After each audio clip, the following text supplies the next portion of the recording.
খবর শুনছেন দৈনিক সংবাদ চ্যানেল থেকে। আজ জানাবো পশ্চিমবঙ্গ, দেশ এবং বিশ্বের বাছাই করা সমস্ত গুরুত্বপূর্ণ তাজা খবর। শুরুতেই জানিয়ে দেব সংবাদ শিরোনাম। বর্ধমানে গ্রেপ্তার তৃণমূল কাউন্সিলর ও ব্লক সভাপতি, অভিযান চালিয়ে ফেরার নেতাদের ধরল পুলিশ।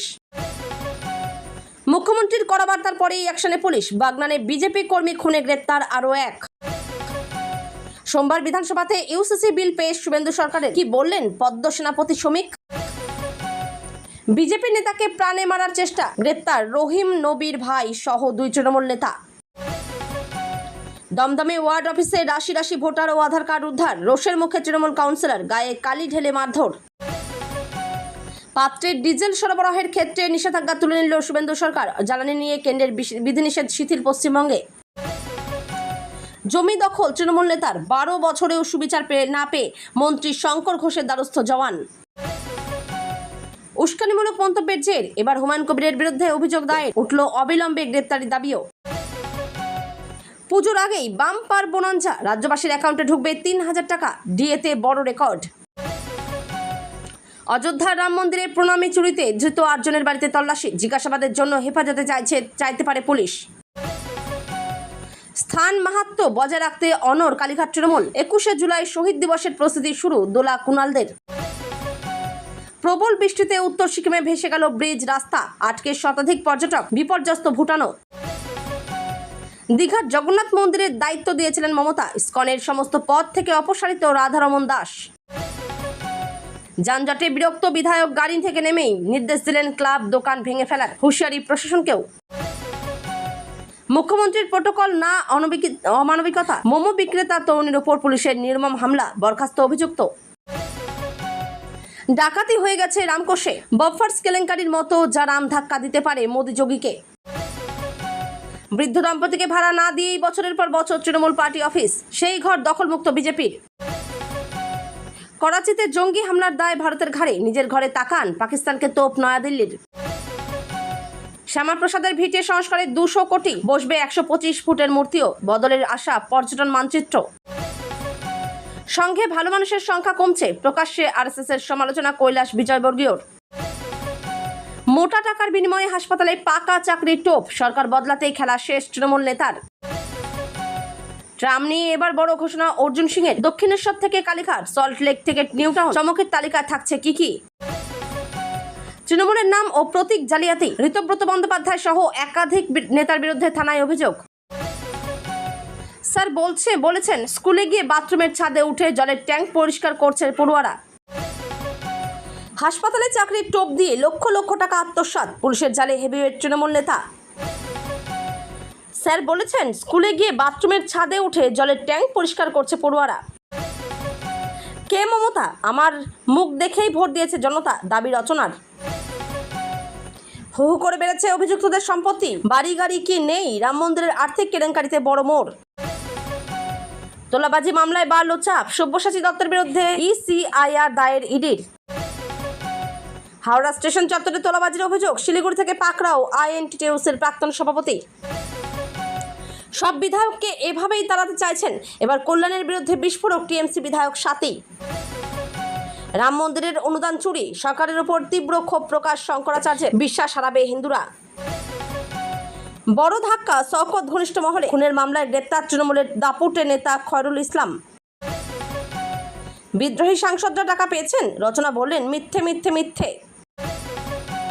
ইউসিসি বিল পাশ হবেই প্রক্রিয়া শুরু হয়েছে, অভিন্ন দেওয়ানি বিধি নিয়ে বড় দাবি দিলীপ ঘোষের। এতক্ষণ শুনছিলেন সংবাদ শিরোনাম, এখন আসছে বিস্তারিত খবরে। তোলাবাজির দুর্নীতি হুমকি, ক্ষমতার অপব্যবহারে একাধিক বেআইনি কাজ, বর্ধমানে গ্রেপ্তার 2 তৃণমূল নেতা, ফেরার 2 তৃণমূল নেতাকে বাড়ি ও জাতীয় সড়ক থেকে ধরল পুলিশ। ধৃতদের আজ রবিবার আদালতে তোলা হয়েছে। ধৃত 2 তৃণমূল নেতার নাম সুমিত শর্মা ও সৈয়দ কলিমউদ্দিন ওরফে বাপ্পা। সুমিত বর্ধমান পুরসভার 1 নম্বর ওয়ার্ডের কাউন্সিলর, তিনি বর্ধমান দক্ষিণের প্রাক্তন বিধায়ক খোকন দাসের ঘনিষ্ঠ বলে পরিচিত। পুলিশের রিপোর্ট অনুযায়ী ভোটের ফলাফল ঘোষণা হওয়ার পর থেকে দীর্ঘদিন ফেরার ছিল, দুর্নীতি, তোলাবাজি, হুমকি মতো মারাত্মক অভিযোগে বিদ্ধ সুমিত। দিন কয়েক আগে বর্ধমানের লক্ষ্মীপুর মাঠ এলাকার বাড়িতে সুমিত ফিরে এসেছে বলে খবর আসে পুলিশের কাছে। তারপরে অভিযান চালিয়ে তাকে বাড়ি থেকে গ্রেপ্তার করেছে পুলিশ। আগেই খোকন দাসকে গ্রেপ্তার করেছিল পুলিশ, এবার পুলিশ ধরল তার ঘনিষ্ঠ কাউন্সিলরকে। অন্যদিকে গ্রেপ্তার হয়েছেন বর্ধমানের রায়না 2 ব্লকের তৃণমূল ব্লক সভাপতি কলিমুদ্দিন সে ওরফে বাপ্পা। পুলিশ সূত্রে জানা গিয়েছে, শনিবার রাতে বর্ধমানের নভাঘাট এলাকার জাতীয় সড়ক এলাকায় ঘোরাঘুরি করছিলেন তিনি। খবর পেয়ে তাকে গ্রেপ্তার করে পুলিশ। তার বিরুদ্ধেও তোলাবাজি সহ একাধিক মারাত্মক অভিযোগ রয়েছে। দুজনকেই আজকে বর্ধমান আদালতে তোলা হয়েছে। উল্লেখ্য, নির্বাচনে তৃণমূলের পরাজয়ের পর রাজ্য জুড়ে ঘাসফুল নেতাদের বিরুদ্ধে একাধিক অভিযোগ উঠেছে। তোলাবাজি, হুমকি, মারধর, কোটি কোটি টাকার দুর্নীতি, জোর করে জমি দখল, সরকারি প্রকল্পের কাটমানি সহ একাধিক অভিযোগ উঠেছে। মুখ্যমন্ত্রী শুভেন্দু অধিকারী হুঁশিয়ারি দিয়েছেন, সবাইকে ধরা হবে, অ্যাকশন শুরু করেছে পুলিশ। এবার গ্রেপ্তার হলেন বর্ধমানের 2 তৃণমূল নেতা। বিধানসভা নির্বাচনের পর গত 17 জুন দুষ্কৃতীদের হাতে খুন হয়েছিলেন বিজেপি কর্মী প্রশান্ত দে। তার বাড়িতেই শনিবার পৌঁছে গিয়েছিলেন মুখ্যমন্ত্রী শুভেন্দু অধিকারী। অপরাধীদের উদ্দেশ্যে কড়া হুঁশিয়ারি দিয়ে বলেছিলেন, খুনের কড়া শাস্তি হবেই, দরকারি অভিযুক্তদের পাতাল থেকে খুঁজে বের করে গ্রেপ্তার করতে হবে। সেই বার্তার কয়েক ঘন্টা পরেই শুরু হয়েছে অ্যাকশন। বাগনানের নিহত বিজেপি কর্মী খুনের ঘটনায় গ্রেপ্তার করা হয়েছে আরও একজনকে। জানা গেছে, হাওড়া জেলা পুলিশ ও সিআইডির যৌথ উদ্যোগে শ্যামপুর থানা এলাকা থেকে শেখ সৈফুদ্দিন নামের আরেক অভিযুক্তকে গ্রেপ্তার করা হয়েছে। ইতিমধ্যেই এই ঘটনায় 10 জনকে গ্রেপ্তার করা হয়েছে।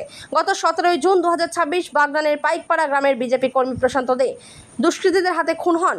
অভিযোগের তীর তৃণমূলের দিকে। মুখ্যমন্ত্রীর নির্দেশে ঘটনার 2 দিন পরেই তদন্তভার সিআইডির হাতে তুলে দেওয়া হয়। বিজেপি কর্মী খুনে মোট 51 জনের নামে এফআইআর দায়ের করা হয়েছিল। এখনও খুনের ঘটনায় অধরা 40 অভিযুক্ত। শনিবার মৃত বিজেপি কর্মীর বাড়ি গিয়ে তাদের পরিবারের পাশে থাকার আশ্বাস দিয়েছেন মুখ্যমন্ত্রী। এমনকি এটাও বলেছেন, মৃত বিজেপি কর্মীর বাবা মায়ের যাতে কোনো সমস্যা না হয় সেদিকে নজর রাখবে সরকার। এর আগেই 4 লক্ষ টাকা আর্থিক সহযোগিতা করা হয়েছে। পাশাপাশি মুখ্যমন্ত্রীর ত্রাণ তহবিল থেকে আরও 5 লক্ষ টাকা দেওয়ার ঘোষণা করেন শুভেন্দু অধিকারী। সেই সঙ্গেই জানানো হয়, নিহত বিজেপি কর্মীর মেয়েকে বিডিও অফিসে চাকরি দেওয়া হবে। সোমবার 29 জুন রাজ্য বিধানসভায় পেশ হতে চলেছে ইউনিফর্ম সিভিল কোড বা ইউসিসি। মুখ্যমন্ত্রী শুভেন্দু অধিকারীর নেতৃত্বাধীন সরকারের পক্ষ থেকে এই বিল পেশ করা হবে বিশেষ অধিবেশনে। তার ঠিক আগে বিজেপির রাজ্য সভাপতি তথা রাজ্যসভার সাংসদ শ্রমিক ভট্টাচার্য নিজের সোশ্যাল মিডিয়াতে ইউসিসি প্রসঙ্গে লিখলেন, ভারতে অভিন্ন দেওয়ানি বিধি নিয়ে বিজেপির অবস্থান বহুদিনের এবং সুস্পষ্ট। এটি দলের নির্বাচনী ইস্তেহার ও রাজনৈতিক প্রতিশ্রুতির অংশ। এখানে কোনো লুকোচুরি নেই, কোনো মুখোশের আড়ালও নেই। বঙ্গপদ্ম সেনাপতি শ্রমিক ভট্টাচার্য এও উল্লেখ করেন যে, পশ্চিমবঙ্গে ইউনিফর্ম সিভিল কোড প্রয়োজন বলে আমরা মনে করি, কারণ আইনের দৃষ্টিতে সকল নাগরিকের জন্য সমান অধিকার ও সমান কর্তব্য নিশ্চিত হওয়া উচিত। বিবাহ বিচ্ছেদ, উত্তরাধিকার, দত্তক গ্রহণ সহ নাগরিক বিষয়গুলিতে ধর্মভিত্তিক ভিন্ন ভিন্ন ব্যক্তিগত আইনের পরিবর্তে একটি অভিন্ন নাগরিক পরিকাঠামো দেশের ঐক্য, ন্যায় বিচার এবং সাংবিধানিক সমতার আদর্শকে আরও শক্তিশালী করতে পারে। একই সঙ্গে একটি গুরুত্বপূর্ণ বিষয় পরিষ্কার রাখা দরকার বলে শ্রমিক ভট্টাচার্য এক্স পোস্টে রাখেন। দাদা জাতীয় দলের প্রাক্তন ফুটবলার ইস্টবেঙ্গল মোহনবাগান 2 প্রধানের দাপিয়ে খেলেছেন, কিন্তু ভাই গ্রেপ্তার হলেন পুলিশের হাতে। বিজেপি নেতাকে মারধর এবং প্রাণে মেরে ফেলার চেষ্টার অভিযোগে গ্রেপ্তার করা হয়েছে রহিম নবীর ভাই ফিরোজকে। শনিবার রাতে গ্রেপ্তার হয়েছেন তৃণমূল নেতা ফিরোজ সহ 2 নেতা। তাদের ঘিরে বিক্ষোভ দেখান বিজেপি কর্মী সমর্থকরা। ঘটনার সূত্রপাত 2021 সালে বিধানসভা নির্বাচনের ঘোষণার পর। জানা গিয়েছে, 23 জুন সন্ধ্যায় পান্ডুয়া জিটি রোড সংলগ্ন একটি রেস্টুরেন্টে বসে চা খাচ্ছিলেন বিজেপি নেতা শেখ আব্বাস আলী। সেই সময় অতর্কিত তার উপর হামলা চালায় ফিরোজ সহ বেশ কয়েকজন তৃণমূলের নেতাকর্মীরা। আব্বাসকে বেধড়ক মারধর করা হয়। অভিযোগ, আব্বাসকে প্রাণে মেরে ফেলার চেষ্টা হয়েছিল। প্রবল আঘাতে তার কানের পর্দা ফেটে যায় বা কানের শ্রবণ শক্তিও হারিয়েছে আব্বাস। তার ফোন সহ বেশ কিছু জিনিস হাতিয়ে নেওয়ার অভিযোগও রয়েছে ফিরোজের বিরুদ্ধে। রাজ্যে পালাবদলের পর গত 23 মে আব্বাস লিখিত অভিযোগ দায়ের করেন পান্ডুয়া থানায়। পান্ডুয়া থানার পুলিশ ঘটনার তদন্তে শনিবার রাতে ফিরোজ নবী এবং শেখ শফিককে গ্রেপ্তার করছে। রবিবার আদালতে নিয়ে যাবার পথে পান্ডুয়া গ্রামীণ হাসপাতালে প্রাথমিক স্বাস্থ্য পরীক্ষা করতে নিয়ে যাওয়া হয়। হাসপাতালের সামনে ফিরোজদের ঘিরে ধরে বিক্ষোভ দেখান বিজেপি কর্মী সমর্থকরা। চোর স্লোগানও ওঠে। পান্ডুয়া থানার ওসি নজরুল ইসলামের নেতৃত্বে বিশাল পুলিশ বাহিনী হাজির হয়ে পরিস্থিতি সামাল দেয়। দমদমে ওয়ার্ড অফিসে রাশি রাশি ভোটার ও আধার কার্ড উদ্ধার। রোষের মুখে তৃণমূল কাউন্সিলর তাপস রায়। দমদমের বিজেপি বিধায়ক অরিজিৎ বক্সির সামনে তৃণমূল কাউন্সিলরকে মার। তৃণমূল কাউন্সিলর ও তার অনুগামীদের গায়ে কালি ঢেলে মারধর। দমদমে ওয়ার্ড অফিস থেকে উদ্ধার প্রচুর জমি বাড়ির দলিল। মিলেছে প্রচুর ভোটার, আধার ও রেশন কার্ড। এলাকায় তোলাবাজি করতেন তৃণমূল কাউন্সিলর ও তার দলবদল। মানুষকে ভয় দেখিয়ে জমি বাড়ির দলিল কেড়ে নেওয়া হতো। দলিল কেড়ে প্রমোটারের হাতে তুলে দিতেন তৃণমূল কাউন্সিলর। অভিযোগ, বিজেপি বিধায়কের। তৃণমূল কাউন্সিলর সহ কয়েকজনকে আটক করেছে পুলিশ। কারো বিরুদ্ধে তোলাবাজির অভিযোগ তো কারো বিরুদ্ধে গাঁজা পাচারের অভিযোগ। জেলায় জেলায় গ্রেপ্তার হলেন তৃণমূলের নেতারা। সেই তালিকায় যেমন রয়েছেন তৃণমূল কাউন্সিলর, তেমনই রয়েছেন পঞ্চায়েত সমিতির কর্মাধ্যক্ষ। জ্বালানির যোগান নিয়ন্ত্রণে রাখতে একাধিক বিধিনিষেধ জারি করেছিল কেন্দ্র। বলা হয়েছিল পাত্রে ডিজেল কেনা যাবে না। তেল সংস্থাগুলির থেকে জ্বালানি কেনার সীমাও বেঁধে দেওয়া হয়েছিল। ডিজেল সরবরাহের ক্ষেত্রে কেন্দ্রীয় সরকার যে বিধিনিষেধ আরোপ করেছিল তা কিছুটা শিথিল করা হলো পশ্চিমবঙ্গে। জনগণের সুবিধার্থে পাত্রে ডিজেল সরবরাহের নিষেধাজ্ঞা তুলে নিয়েছে রাজ্য সরকার। রবিবার সকালে সমাজ মাধ্যমে পোস্ট করে এই ঘোষণা করেছেন মুখ্যমন্ত্রী শুভেন্দু অধিকারী। সরকারের তরফে নিষেধাজ্ঞা শিথিল করার কথা জানিয়ে তেল সংস্থাগুলিকে চিঠিও দেওয়া হয়েছে। পশ্চিম এশিয়ায় সংঘাতের আবহে দেশে জ্বালানির যোগান নিয়ন্ত্রণে রাখতে একাধিক বিধিনিষেধ জারি করেছিল কেন্দ্র। বলা হয়েছিল পাত্রে ডিজেল কেনা যাবে না। তেল সংস্থাগুলির কাছ থেকে দিনে কতটা জ্বালানি সংগ্রহ করা যাবে তারও সীমা বেঁধে দেওয়া হয়েছিল। শুভেন্দু জানিয়েছেন, স্বাস্থ্য, কৃষি, খাদ্য সরবরাহ, জনপরিষেবা, শিক্ষা প্রতিষ্ঠান, চা বাগানে কেন্দ্রের নিষেধাজ্ঞা প্রযুক্ত হবে। এই ক্ষেত্রগুলিকে জনস্বার্থে ছাড় দিতে হবে। তেল সংস্থাকে জানিয়ে দিয়েছে সরকার, জ্বালানিতে নিষেধাজ্ঞা থাকায় জরুরি পরিষেবায় সমস্যা হচ্ছিল বলে জানিয়েছেন শুভেন্দু। সমাজ মাধ্যমে তিনি লিখেছেন, দৈনন্দিন জীবন, জরুরি পরিষেবা, রাজ্যের অর্থনীতি যাতে সুচারুভাবে এগোতে পারে তা নিশ্চিত করতে আমাদের সরকার বদ্ধপরিকর। পাত্রে ডিজেল সরবরাহ করার ক্ষেত্রে সম্প্রতি নিষেধাজ্ঞা জারি করা হয়েছিল। তার ফলে আমাদের কৃষি ভাইরা বিভিন্ন হাসপাতাল এবং জরুরি পরিষেবা প্রদানকারী সংস্থা কার্যক্ষেত্রে চরম সমস্যার সম্মুখীন হচ্ছিল। রাজ্য সরকার অবিলম্বে হস্তক্ষেপ করছে। তৃণমূল আমলে দখলদারির মতো গুরুতর অভিযোগের কার্যত পাহাড় জমছে। যত সময় যাচ্ছে ততই এসব অভিযোগ প্রকাশ্যে চলে আসছে। যদিও নবগঠিত বিজেপি সরকার এসব অভিযোগের দ্রুত সমাধানে উদ্যোগী, আর তাতেই আরও প্রকট হচ্ছে দলের নামে সাধারণ মানুষজনকে কীভাবে নাকাল করেছিলেন তৃণমূল নেতারা। এবার উত্তরবঙ্গের এক সিআরপিএফ জওয়ান দখলীকৃত জমি উদ্ধারের জন্য পর্যটন মন্ত্রী তথা শিলিগুড়ির বিধায়ক শঙ্কর ঘোষের দ্বারস্থ হলেন। রবিবার সরাসরি শঙ্কর শিবিরে গিয়ে নিজের সমস্যার কথা তুলে ধরেন তিনি।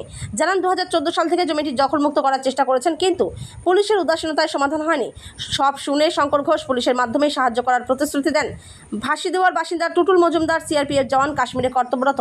বাড়ির কাছাকাছি 14 ডেসিমেল জমি রয়েছে তার। সেই জমি এলাকার দুই তৃণমূল নেতা মোহাম্মদ গোলাপউদ্দিন সাগর ও সাগর রায় মিলে জবরদখল করে রেখেছিলেন বলে অভিযোগ। জওয়ানের অভিযোগ, জমি দখলের বিরুদ্ধে বিডিও, পুলিশ সর্বস্তরে অভিযোগ জানিয়েছিলেন সেই 2014 সাল থেকে, কিন্তু পুলিশ কোনো পদক্ষেপ করেনি। উল্টে তৃণমূল নেতারা নাকি তার পরিচয় নিয়ে কটাক্ষ করতেন, রাষ্ট্রের গুন্ডা বলতেন। নওদার তৃণমূল বিধায়ক হুমায়ুন কবিরের প্রকাশ্যে মারার নিদান দেওয়ার অভিযোগে এবার আইনি পদক্ষেপের পথে হাঁটল ভারতীয় জনতা যুব মোর্চা। আমজনতা উন্নয়ন পার্টির প্রধান তথা নওদার বিধায়ক হুমায়ুন কবিরের বিতর্কিত ও উস্কানিমূলক মন্তব্যের তীব্র প্রতিবাদ জানিয়ে এবং তার অবিলম্বে গ্রেপ্তারের দাবিতে শনিবার বহরমপুর থানায় গিয়ে একটি লিখিত অভিযোগ দায়ের করেন যুব মোর্চার নেতা ও কর্মীরা। বিজেপি নেতৃত্বের অভিযোগ, একজন জনপ্রতিনিধি হয়েও যেভাবে তিনি প্রকাশ্য জনসভায় বিরোধী রাজনৈতিক কর্মীদের ওপর হামলার উস্কানি দিচ্ছেন তা অত্যন্ত বিপজ্জনক এবং এর ফলে এলাকায় আইন শৃঙ্খলার অবনতি ঘটতে পারে। এই ঘটনার পর বহরমপুর থানা চত্বরে কিছুক্ষণের জন্য উত্তেজনা ছড়ায় এবং বিজেপি যুব মোর্চার তরফে হুঁশিয়ারি দেওয়া হয়েছে যে পুলিশ যদি এই বিষয়ে দ্রুত কোনো কঠোর আইনি পদক্ষেপ না করে তবে আগামী দিনে তারা আরও বৃহত্তর আন্দোলনে নামবেন। উল্লেখ্য, মুর্শিদাবাদের রেজিনগরে এক জনসভায় বিজেপি কর্মীদের প্রকাশ্যে মারার নিদান ও হুমকি দিয়েছে। তীব্র রাজনৈতিক বিতর্ককে উস্কে দিলেন আমজনতা উন্নয়ন পার্টির প্রধান তথা নওদার বিধায়ক হুমায়ুন কবির। মুখ্যমন্ত্রী শুভেন্দু অধিকারীকে হুঁশিয়ারি দিয়ে তিনি বলেন, বিজেপি জিতেছে ভালো কথা, কিন্তু মুর্শিদাবাদে তারা যেন বেশি বাড়াবাড়ি না করে। বিজেপি কর্মীরা সীমা লঙ্ঘন করলে লক্ষ লক্ষ মানুষকে নিয়ে তিনি নিজে রাস্তা নামবেন এবং দলের এমনভাবে মারধর করা হবে তাদের এমনভাবে মারধর করা হবে যে এলাকায় বিজেপির পতাকা ধরার মতো কেউ থাকবে না, এমনকি জেলা সভাপতিও গায়েব হয়ে যাবেন। দুর্গাপুজোর আগে রাজ্য জুড়ে খুশির হাওয়া। মুখ্যমন্ত্রী শুভেন্দু অধিকারীর নেতৃত্বাধীন নতুন সরকার ক্ষমতায় আসার মাত্র 1.5 মাসের মধ্যেই একের পর এক জনমুখী প্রকল্পের ঘোষণা করেছে। মহিলা, সরকারি কর্মী, পেনশনভোগী থেকে শুরু করে বেকার যুবক যুবতী সমাজের প্রতিটি স্তরের মানুষের জন্য অক্টোবর মাস থেকে হতে চলেছে সুখবরের মাস। এক নজরে উৎসবের উপহার। ডিএতে বড় রেকর্ড। দীর্ঘদিনের দাবি মেনে রাজ্য সরকারি কর্মী ও পেনশনভোগীদের জন্য ডিএ 20% বাড়ানোর ঘোষণা করা হয়েছে। ফলে এখন থেকে তারা মোট 38% হারে ডিএ পাবেন। আগামী 1 অক্টোবর থেকেই এই বর্ধিত হার কার্যকর হবে, যা লক্ষাধিক পরিবারের আর্থিক স্বস্তি ফেরাবে। মহিলাদের জন্য আর্থিক সহায়তা। জুলাই মাস থেকে এই রাজ্যের 1 কোটিরও বেশি মহিলা সরাসরি 3,000 টাকা করে আর্থিক সহায়তা পেতে শুরু করবেন। এটি বাংলার ইতিহাসে মহিলাদের জন্য অন্যতম বড় আর্থিক প্রকল্প, যা তাদের স্বনির্ভর করে তুলবে। বেকারদের জন্য ভরসা কর্মসূচি। বেকার যুবক যুবতীদের জন্য চালু হচ্ছে এই বিশেষ প্রকল্প। 1 অক্টোবর থেকে গ্র্যাজুয়েট প্রার্থীরা মাসে 3,000 টাকা এবং অন্যান্যরা শিক্ষাগত যোগ্যতা অনুযায়ী 2,000 টাকা করে সরাসরি ব্যাংক অ্যাকাউন্টে পাবেন। অন্নপূর্ণা যোজনা। ইতিমধ্যে জুন মাস থেকে দরিদ্র পরিবারগুলোর অ্যাকাউন্টে টাকা পৌঁছে দিচ্ছে এই প্রকল্প। কোনো রকম দুর্নীতি ছাড়াই সরাসরি ব্যাংক ট্রান্সফারের মাধ্যমে সাধারণ মানুষের কাছে এই সহায়তা পৌঁছাচ্ছে। ট্রাস্ট জানায়, স্বচ্ছ তদন্ত যাতে হয় তা নিশ্চিত করতে বদ্ধপরিকর তারা। ভক্তদের আস্থা পুনরুদ্ধার করা হবে। ভক্তরা প্রণামী বাবদ যে গয়নাগাটির উপর ইট দিয়েছিলেন তা সুরক্ষিত বলেও বিবৃতিতে জানিয়েছে ট্রাস্ট। অযোধ্যার রাম মন্দিরের প্রণামী নিয়ে অনিয়মের ঘটনায় ধৃত 8 জনের বাড়িতে রবিবার তল্লাশি চালালো পুলিশ। এই ঘটনায় উত্তরপ্রদেশের যোগী আদিত্যনাথের সরকারের দিকে আঙুল তুলেছে বিরোধী দল সমাজবাদী পার্টি। সেই নিয়ে রাজনৈতিক চর্চা চলছেই। অযোধ্যার ঘটনায় 8 জনকে গ্রেপ্তার করেছে পুলিশ। 29 জুন পর্যন্ত তাদের বিচার বিভাগীয় হেফাজতে পাঠিয়েছে অযোধ্যার আদালত। সূত্রের খবর, সোমবার সোমবার তাদের আদালতে হাজির করিয়ে হেফাজতে নেওয়ার আবেদন জানাবে পুলিশ। তার আগে রবিবার 8 জন অভিযুক্ত অবিনাশ শুক্ল, অনুকল্প মিশ্র, লবকুশ মিশ্র, মনীশ কুমার যাদব, করুণেশ পাণ্ডে, রামশঙ্কর মিশ্র, সুভাষ শ্রীবাস্তব, রামশঙ্কর ওরফে টিনু যাদবের বাড়িতে তল্লাশি চালানো হয়েছে। পুলিশের সঙ্গে ছিলেন স্থানীয় ম্যাজিস্ট্রেট।